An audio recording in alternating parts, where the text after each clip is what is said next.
So we're about to start. People can hear us. We have one person waiting for this to happen.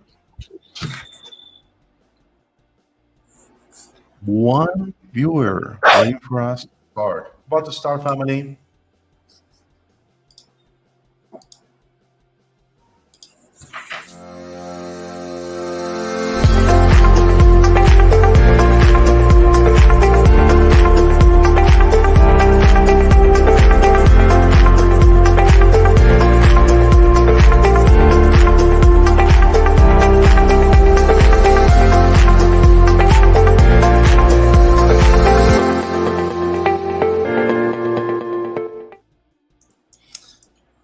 Hello. This is Paulo Arias with International Relocation Partner. This is part of the Expat Community podcast, which is an effort that we're doing every Friday. And this is our Friday free Spanish classes with Professor Wagner R. How are you, Wagner? Hey, Pablo. How are feeling? you? How are you? We're doing good. Let me turn down the volume of the music. Okay, because okay, notice the volume is kind of like too high. Is that better? It's better. No? Is it better? Let me turn that off. Oh, I don't know. I still hear some music in the background. Hey guys, please let us know if you guys can hear us. Just comment on the comments below. Let us know if you guys can hear us, where you guys coming from. We love to make this a very interactive class. We are doing free Spanish classes every Friday with We Speak Spanish. We Speak Spanish is a school that help us learn the language. You're looking to move to Costa Rica, to Panama, to Mexico. You should learn the local language. This is why we are here. Professor Wagner is here to teach us Spanish. I'm just a shipping guy, I just do international shipping, but I think building community, it's an amazing idea. I have a lot of background noise. So let me see what do I have to turn off?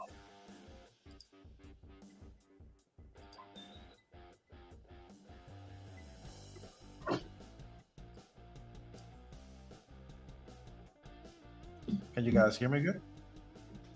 No, it's very slow. It's very low, the sound. Hmm.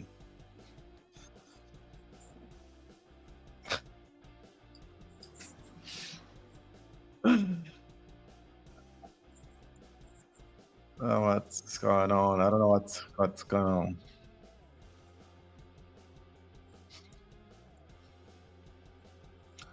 Warner, can you hear me good? Now I can hear you better. Let's start with the class. Let's just start where I play with my audio because my audio is not working good. By the way, John is here.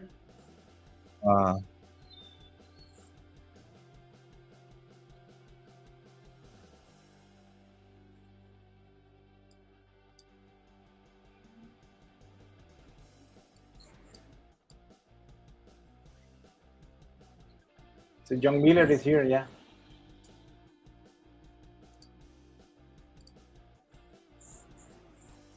One, two, three.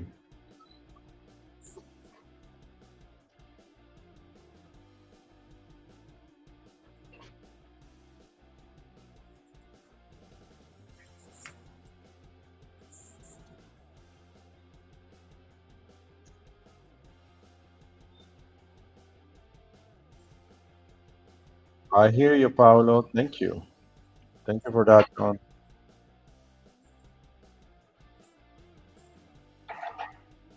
Warner, I'm going to disconnect myself for just 1 minute. Okay. I'll let you start. You want to present something in the screen? Let me know so I can put it on the screen. I can hear basically 2 classes at the same time at double times. That's what I'm hearing right now. So I need to figure out how to do that. Rod is here. Ralph is here.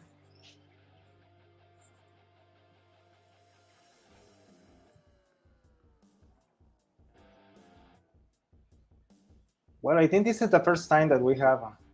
Hello, everybody. How are you? It's me, Wagner, from We Speak Spanish. Remember how Pablo said, every Friday we have this free session. We want to support the expat community here in Costa Rica, in Mexico, in Spain, Panama. So, okay. So, remember, we are a Spanish school that we basically we like to teach Spanish to expats. So this is because we have 2 different programs. We have the immersion program, and we have also the program for expats or residents. These 2 programs are different. Okay, the program for expats and residents, it's because it's something that you can learn when you are immersed in our culture. So you are living in Costa Rica, you are living in Panama. So you have the opportunity, you have the opportunity to practice this around the year. Sometimes with the immersion program, so these are more quantity of hours in few days. You have the possibility to get the knowledge, but sometimes you don't have the possibility to put that in practice. That is the difference between the immersion program and the program for expats or residents. Pablo, are you here now? Yep. Okay, Pablo, today we will talk about one funny topic.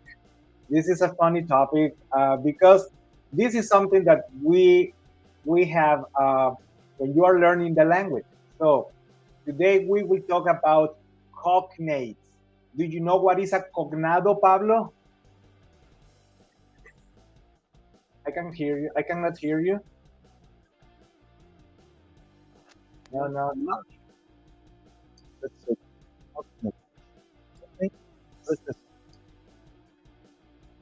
I cannot hearing you well. Let's see. Microphone. 1, 2, 3. Yeah, perfect. Okay, Pablo, one more time the question. What is a cognate? What is a cognate? I don't know. What is okay, this? John, are you there? John, are you there? Do you know what is a cognate, John? Is it so what is a cognate? Cognate. Is this COGNATE? Let me share my screen. Like this? put it on the screen. Exactly. What is a cognate? What is a cognate? En español, this question is, ¿qué es un cognado? ¿Qué es un cognado? So, in Spanish, ¿qué es un cognado? In English, what is a cognate? So, this is that I suggest to my students when they are learning the language.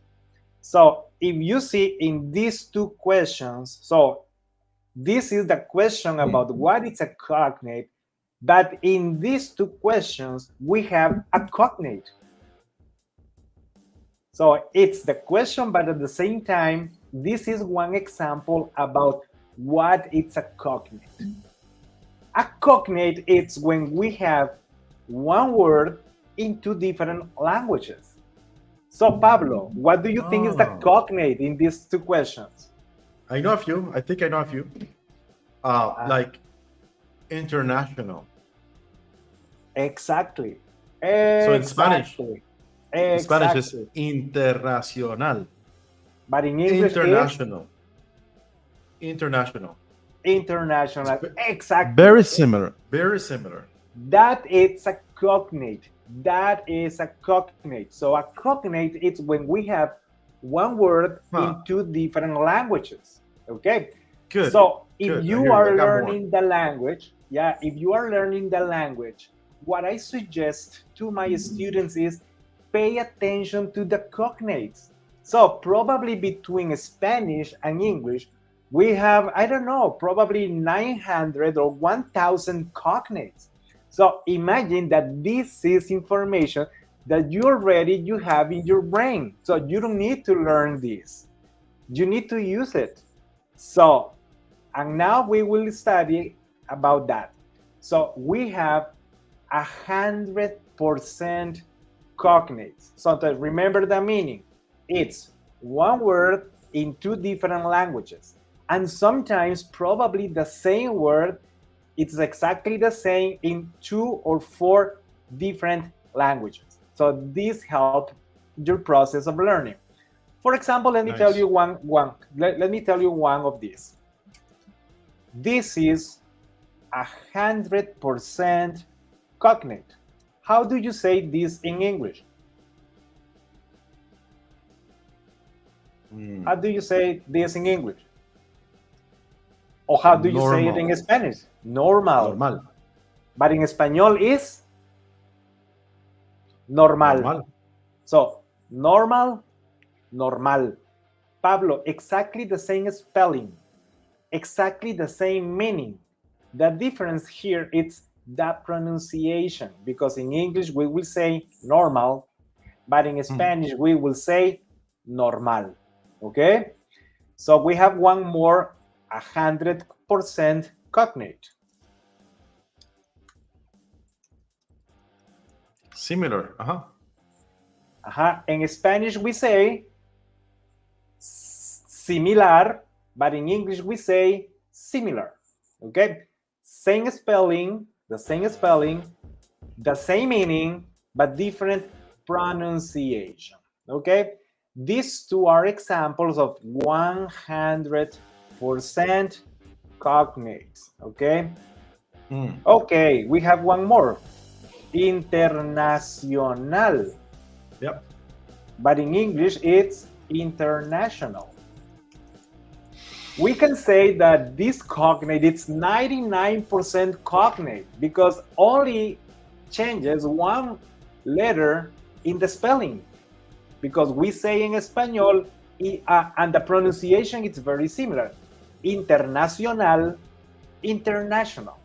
So it means like maybe the person don't know to speak Spanish, but if they see the word internacional, immediately the brain is going to recognize that is international. So I don't think that's hold on. Is tacos? John Miller is telling me tacos, but I don't know exactly. I don't think that's a cognate. Is it? Well, tacos definitely it's a word that came from the Spanish, But remember, if we talk about United States, there's more than 140 millions of Latins there. So probably now it's familiar for many Americans or many people from United States about the meaning of this word. Okay. Mm-hmm. The language is very interesting. So the language, it's amazing because the language is not dead. The language is alive. So there's evolution. Okay, that means like for example, this is other class. But for example, the word sweater definitely came from the English. But people who speak Spanish, they use it, but they obviously, because they are not English speakers, native speakers, how they started to pronounce this word, it was sweater. So sweater, you know. So see the small changes. See the similar sound in the pronunciation. But the evolution of the language allow us that every year the Real Academia, the Real Academia is the main organization about the Spanish language, because millions of people, they started to use the word sweater as sweater. That word now it's already registered as a Spanish word. Okay, so it's like for example, the verb to surf. In Spanish, we have not that verb. So until the Real Academia, they accept the use of the verb surfear. So in the etymology of the word, there's some changes. So we can identify sometimes if this word came from English, because the way that how built that word tell us that that is not a Spanish word, if not came from the English. Okay, but I assume that I think that is exactly the same situation in English. You know, especially now there's a lot of people from Latin America living in the United States that now the English adopt. Maybe we need to ask to Cambridge if they add to the dictionary, to the English dictionary, words that they came from Spanish. And I probably think that tacos is one of that ones, because it's from the Spanish. It definitely came from Mexico. From Mexico, exactly. Sí. Okay. Spanglish. So the Spanglish. So we have many. What are you doing? Googlear. So came from the word Google, but now that became a verb. What are you doing? Facebooking. So Facebooker. So many words. So that's why every day I told to my students that we basically, in Spanish, we have 15,000 verbs, but every day we have a new verb. That is the evolution of the verb. And now, especially if we talk about technology.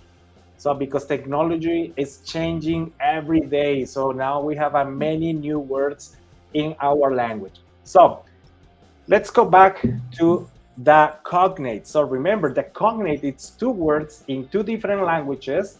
In this case, I am giving you examples, 100% cognates. International, it's 99% cognate. Yeah, because if you see internacional in Español, but international in English. That is what I said. Sometimes I have a student and they say, Wagner, I don't know words in Spanish. I am completely zero. I need to say, that is not true.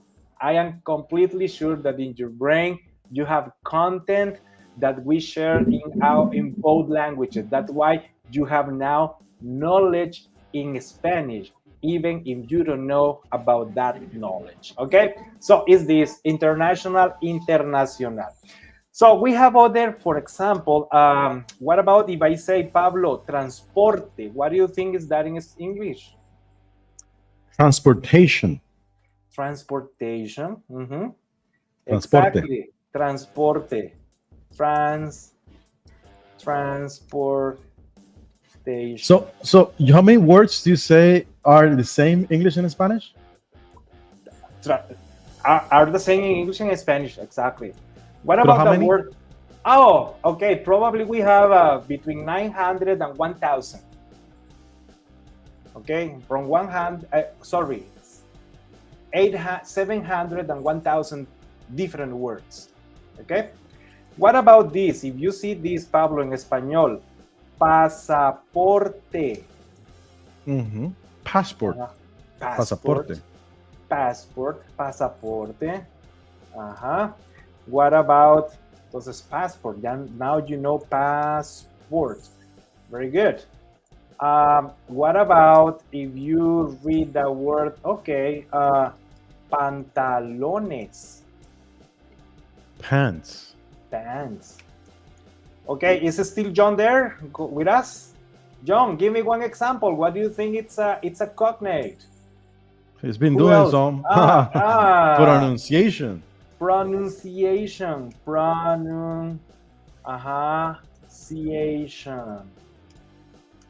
Exactly. John, this is a cognate. You in English, you will say pronunciation, but we in Spanish, we will say pronunciación. Pronunciación. Okay? So cognates help us a lot to get the language and especially to feel confidence. That is one of the situations with a student, Wagner. I have a lot of vocabulary, but I don't have confidence to speak Spanish. When you realize that you have the content in your brain, it will be easy. Pablo, what else? So there are some other. There are many. There's many, exactly, but there are another cognate that maybe they are not exactly the same. So, but for example, well, this is another example about exactly the same cognate. When we say autobus in English is autobus, exactly the same. Exactly the same. Okay. I was just doing some research on basically ChatGPT, artificial intelligence is telling me that it's 20 to 30% of the words. It's anywhere between 1,000 to 3,000 words that are the same in English to Spanish. That's amazing. So there's a lot of things. By the way, a lot of words people already know. So you already know some Spanish. Basically, you already know 20% of Spanish, right? At the very minimum, you know 20 to 30%. That's what I just researched here in the exactly. ChatGPT. That is why. Exactly. That is, I almost told you like a 5,000, but yeah, but exactly. So if you 3,000 to 5,000. 3,000 to 5,000, exactly. Yeah. If you still think like there's no reason to learn Spanish. Now you have one more reason. In your brain, you have between 3,000 and 5,000 words that we use in Spanish. So if you don't speak Spanish, it's because definitely you don't want, because you have the tools to learn the Spanish. See this in Spanish, verbos. In English, it will be verbs. So we can continue with this list. What about if you say irregular? Irregular in Español. What is that in English? Irregular, exactly. Irregular in Spanish, irregular in English. See this one, en Español. Pablo, es importante. What is importante in English? Important. John is asking, how do you say Wi-Fi in Spanish? Well, that is a new terminology. John. So probably we use the same. Okay. Yeah. Wi-Fi. Yeah. Probably even people say Wi-Fi. Okay. Yeah. Probably if we go to one special dictionary of new terminology, they will be like probably estación de internet or something like that. Maybe we need to go to the dictionary, try to find that. But many of the new concepts we use them like a modem. So still for many years we are using the word modem to refer the box that we have in our houses to spread the signal of internet in our houses. So things like that. Okay. So Pablo, Wow. what is this? Okay, but pay attention, because always when we have something very good, we need to pay attention at small situations. Because also the situation is that we have this, we can find this in the internet as good friends. We can find this in internet at real cognates, 100% cognates, but also we can find something that we call false cognates, amigos falsos, bad friends, amigos malos. Okay, and this is because so that's why also if I say to my students, you can use this, you can use to learn the language. Also, we have a false cognates. And with the false cognates, it's not only to learn the language, if not, I am teaching to my students to have be careful in different conversations, because maybe you are saying something that it's completely incorrect. Okay, Pablo, what do you think? Because I know that you know the meaning in Spanish, but what I want is that you try to think in English. Don't think in Spanish because you are a Spanish native. Think as English person, okay? So if you see the word, this is funny. This is gonna be funny. I know. Of course you know this word in Spanish. You know what is that, but try to think as an American English speaker. Embarazada. ¿Qué significa? So I have a story with this. I remember, one of my best friends in South Carolina, Charlie, he is dating this girl from Argentina, right? And she barely speaks English. So he was just like translating. Back in the day, I'm talking about 20 years ago, kind of translating with their little direct, with the little book to read words, dictionary, right? And he goes like, "Oh, I'm so embarazada." So Chuck, he cannot be pregnant. So he was ashamed. He was feeling shame, but he was saying, "Oh, I'm embarazada," thinking that's embarrassed, and it's actually embarrassed. Exactly. Yeah. That is exactly one of my funny stories. I think we have that is. Yeah, I think we have that story in our community profile, because one day, one of my students, she came and she told me, "Wagner, estoy embarazada." Oh, how many months? Oh, no, I said, "Hey, really? Really? Are you embarazada? Congratulations." So, and she was completely red. Her face, it was completely red. "Wagner, no, why you are saying felicidades?" "I am saying felicidades because you are embarazada." "Well, yes, I am embarazada. I forgot my homework at home."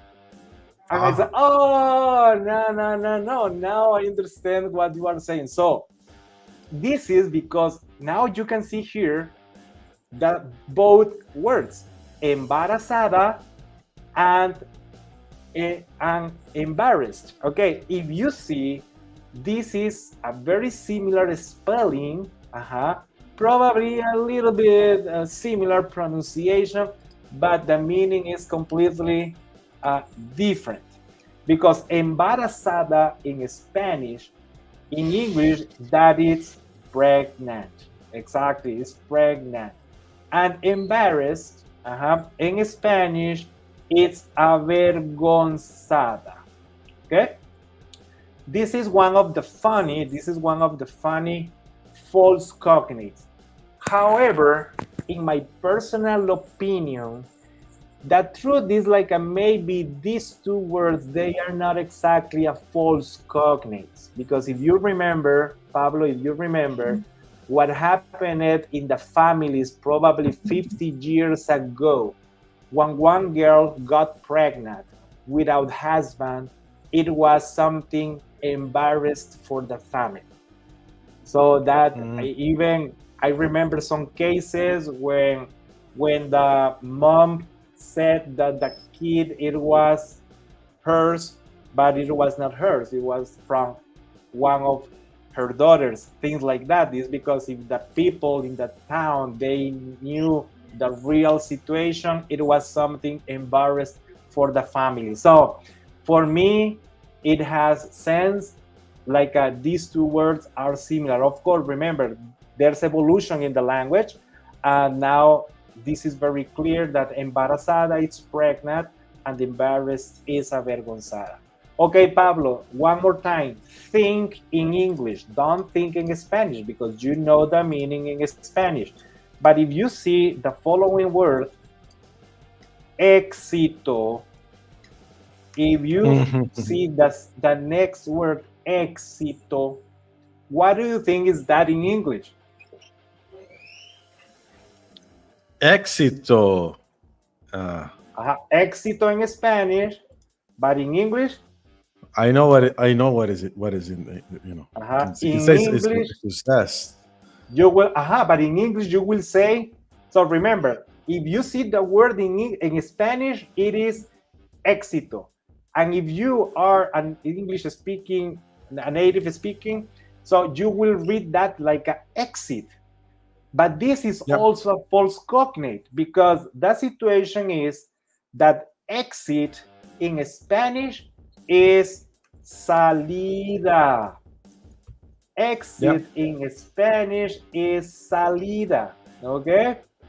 But when you say éxito en español, in English, it will be success, okay?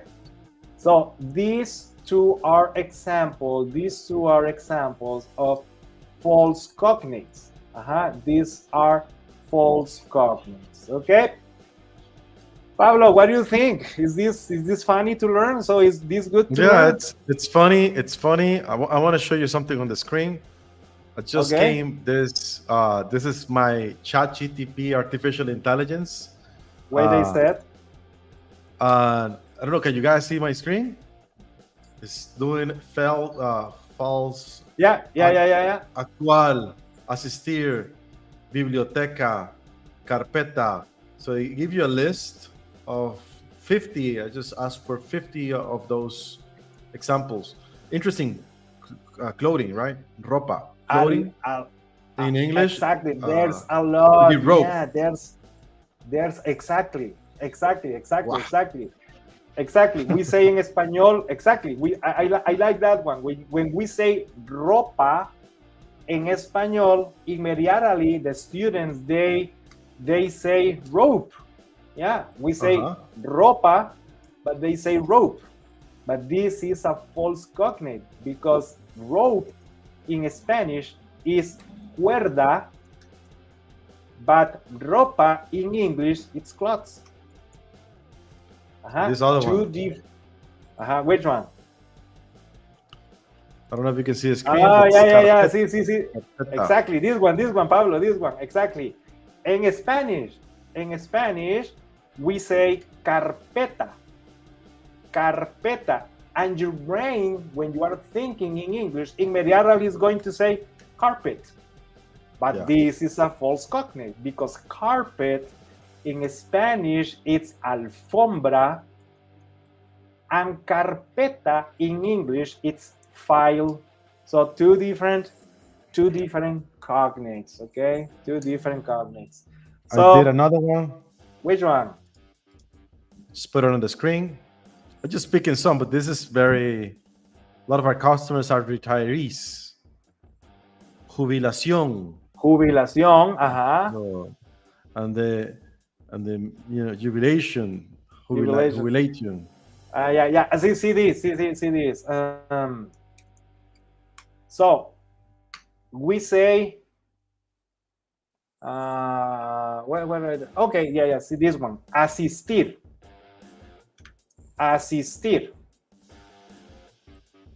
In English, this is a verb. This is one of the verbs that they are false cognates, because we in Spanish, we say asistir, and in English, you read this like a to assist.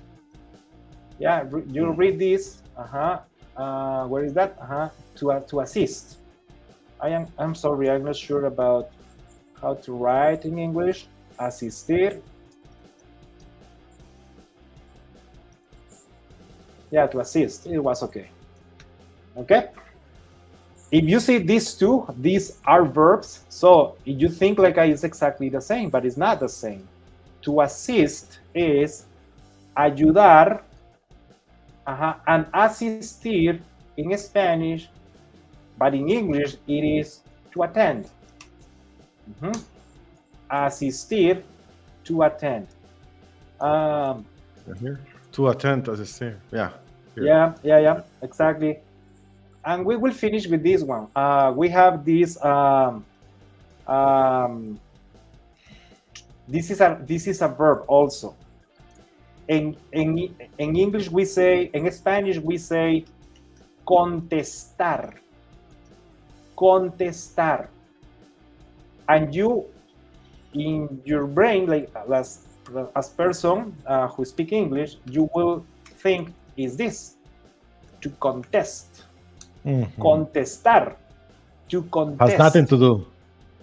Exactly, nothing to do. Contestar, and you say, Answer. oh, I know that is to contest. No, because to contest en español es concursar. Concursar, and in español contestar, it's to answer. Okay. So Pablo, this is our class today. So this is a very refreshing class, because remember, if you are trying to learn the language, or even if you are watching our video and you are learning English, remember that we have between our languages, we have a similar words that they have exactly the same spelling, they have exactly the same meaning, different pronunciation, and that helps us in our process of learning. But also, we have some other words that if they look similar, the spelling is very similar, probably the pronunciation also is similar, but they have two completely different meanings. So, but this is very interesting, because what I say to my students is, try to pay attention now. Every word that you see, because you are going to connect that word that you see in Spanish with the knowledge that you have in English. Yesterday, one student told me, Wagner, when I'm walking in front of the park in my town, I try to catch all that words. If I see the word batería, immediately I understand that it's a battery. So I am connecting words with the situation and with knowledge that you already have. And that is the best way to learn Spanish. Pablo, something special from the weekend? That was amazing. Thank you so much. Enjoy the weekend, everyone. I want to just remind what we're doing here is the Expat Community effort to connect everyone, to have people and help people learn the Spanish. But we also have in the expatcommunity.com Spanish, local news translated into English. So if you are still learning, it's going to take a little while. We are sending this as an email on once a week. So we take local news from Mexico, from Panama, from Costa Rica, and just share. Just share what's happening. We also have expat groups. The Costa Rica one is 29,000 people. We have another one in Mexico, a little over 1,000 people. We are about to launch the Panama expat group. So yeah, keep being part of this effort, and we're happy to help and provide useful resources for the expat community. Thank you so much, and that's our time for today. Bye.